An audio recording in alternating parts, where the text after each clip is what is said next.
శివాయ గురవే నమః. శ్రీ గురుభ్యో నమః. ఓం శ్రీ ఓం నమః.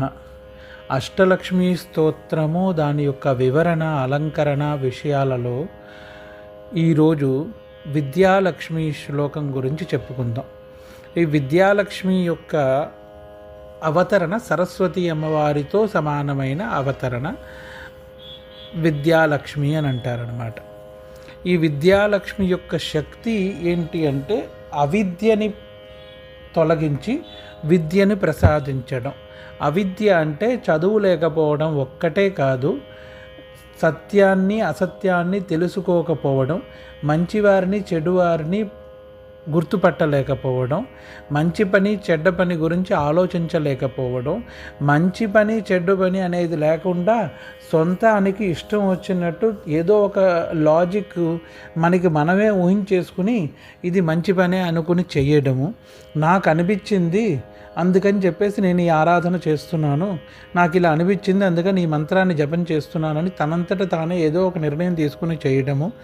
అలాగే అప్పుల గురించి, లేదా ఎవరైనా ఏదైనా ధనమో ఏదైనా అప్పుగా ఇస్తారన్నో, లేదా ఏదైనా అవసరం వచ్చి అప్పు ప్రయత్నాలు చేస్తూ ఎక్కడ దొరికితే అక్కడ తీసేసుకుని సలహా లేకుండా ఎవరిని ఏది అడగకుండా నాకు నేనే నిర్ణీతని అని అనుకుని తప్పుడు దవలో వెళ్ళి ఇరుక్కుని తర్వాత ఇబ్బందులు పడటం, ఇవన్నీ అవిద్యా లక్షణాలు అన్నమాట.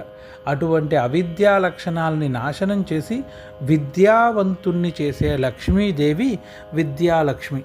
ఈవిడ శ్లోకం: ప్రణత సురేశ్వరి భారతి భార్గవి శోక వినాశిని రత్నమయే మణిమయ భూషిత కర్ణ విభూషణ శాంతి సమావృత హాస్యముఖే నవనిధిదాయిని కలిమలహారిణి కామిత ఫలప్రద హస్తయుతే జయ జయ హే మధుసూదన కామిని విద్యాలక్ష్మి సదా పాలయమాం అని అంటారు. ప్రణత సురేశ్వరి భారతి భార్గవి. భారతి అంటే సరస్వతీదేవి, సరస్వతీదేవి రూపమైన ప్రణత సురేశ్వరి, ప్రపంచంలో అందరి చేత నమస్కరింపబడుతున్న సరస్వతీదేవి స్వరూపమైన భార్గవీదేవి. భార్గవి అంటే మహాలక్ష్మి, భార్గవ మహర్షి యొక్క కుమార్తె అని అర్థం. ఆ భార్గవీదేవి అయిన విద్యాలక్ష్మీదేవి శోక వినాశిని అని ప్రార్థిస్తారు. శోక వినాశిని అంటే దుఃఖాన్ని నాశనము చేసేది అని అర్థం. శోకము అంటే ఏడుపు, దుఃఖము అని అర్థం. ఈ దుఃఖం ఎక్కడి నుంచి, శోకము అనేది ఎక్కడి నుంచి వస్తుంది అంటే అవిద్య వల్ల